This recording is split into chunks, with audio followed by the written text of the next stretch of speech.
ಆತ್ಮೀಯ ವೀಕ್ಷಕರೇ, ರಾಜ್ಯ ಸರ್ಕಾರಿ ನೌಕರರಿಗೆ ತುಟ್ಟಿ ಭತ್ಯೆ ಮತ್ತೆ ಹೆಚ್ಚಳ. ಕರ್ನಾಟಕ ಸರ್ಕಾರಿ ನೌಕರರಿಗೆ ಬಿಗ್ ಶಾಕ್. ಏನಿದೆ ಮತ್ತೊಮ್ಮೆ ತುಟ್ಟಿ ಭತ್ಯೆ ಹೆಚ್ಚಳದ ಕುರಿತು ಪ್ರಮುಖ ಮಾಹಿತಿ ಅಂತ ಡೀಟೇಲ್ ಆಗಿ ನೋಡ್ತಾ ಬರೋಣ.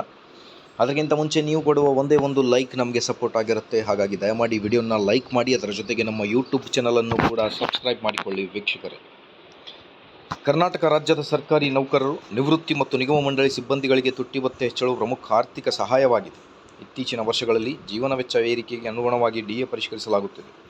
2024ರಲ್ಲಿ ಡಿಎ ಹೆಚ್ಚಳದ ವಿವರ ನೋಡ್ತಾ ಬಂದರೆ, ಮೊದಲ ಹೆಚ್ಚಳ 12 ಮಾರ್ಚ್ 2024ರಲ್ಲಿ 38.75%ರಿಂದ 42.5%ಗೆ ಏರಿಕೆಯಾಗಿದೆ.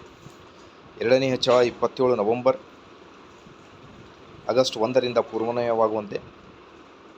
ಈಗ ಮತ್ತೆ ರಾಜ್ಯ ಸರ್ಕಾರಿ ನೌಕರರಿಗೆ 1.50% ಡಿಎ, ವರ್ಷದ ಮೊದಲನೇ ಡಿಎ ಇನ್ಕ್ರೀಸ್ ಆಗಿದೆ.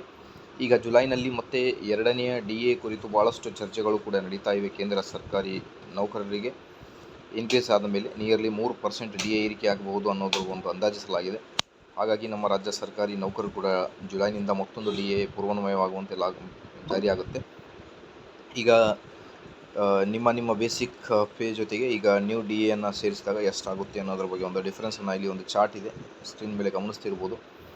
ನೀವು ನಿಮ್ಮ ಬೇಸಿಕ್ ಸ್ಯಾಲ್ರಿ ಎಷ್ಟಿದೆ ಅನ್ನೋದ್ರ ಬಗ್ಗೆ ಕಮೆಂಟ್ ಮಾಡಿ. ನಾವು ನಿಮಗೆ ಡಿ ಎ 1.50 ಪ್ರಕಾರ ಎಷ್ಟಾಗುತ್ತೆ ಅನ್ನೋದ್ರ ಬಗ್ಗೆ ಮಾಹಿತಿಯನ್ನು ತಿಳಿಸ್ಕೊಡ್ತೀವಿ. ಇದೇ ಥರ ಮಾಹಿತಿಗೋಸ್ಕರ like, share and subscribe. Thank you.